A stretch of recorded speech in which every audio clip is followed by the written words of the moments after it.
Next tonight, we are following up on the impact of building moratoriums that local towns and villages are placing in their communities. Local home builders say these moratoriums are partly to blame for a shortage of housing. James Morano of Morano Homes telling me there is a crisis of affordability when it comes to housing. Not only are builders dealing with those regulations, increased costs, and delays in the approval process, building moratoriums in several places, including Lancaster, Wheatfield, and another being considered in Hamburg, they're becoming just another roadblock for builders and future homeowners.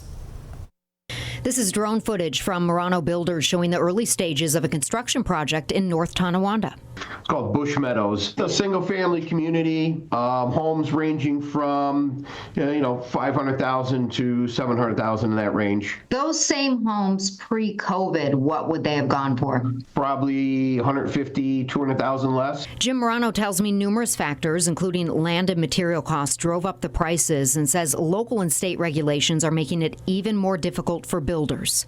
Many towns are slowing down the process. The town of Lancaster imposed a moratorium on building. We all know New York is not the easiest state to do business in. Morano says energy codes are constantly being upgraded. The homes today are built so tight that you actually have to bring in makeup air. You have to bring air from the outside to make up the air that's on the inside because the houses are too tight. It's a challenging environment to build houses for a number of reasons. Joe Benedict, executive director of the Buffalo Niagara Builders Association, tells me New York needs to ease up on some regulations. Mandating that all new construction, all new single-family residential construction be all electric by 2026 is a bit aggressive. It's something that our grid won't be able to handle.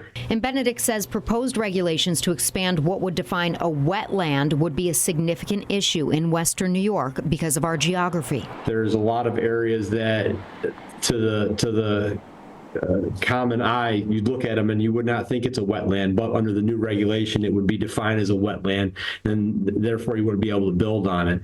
If you were in charge of local and state regulations, what would you change first? Well, I'd try to lower property taxes, but I would continually look at the energy codes, just pave the road for us, no pun intended, but pave the road so we can bring these communities.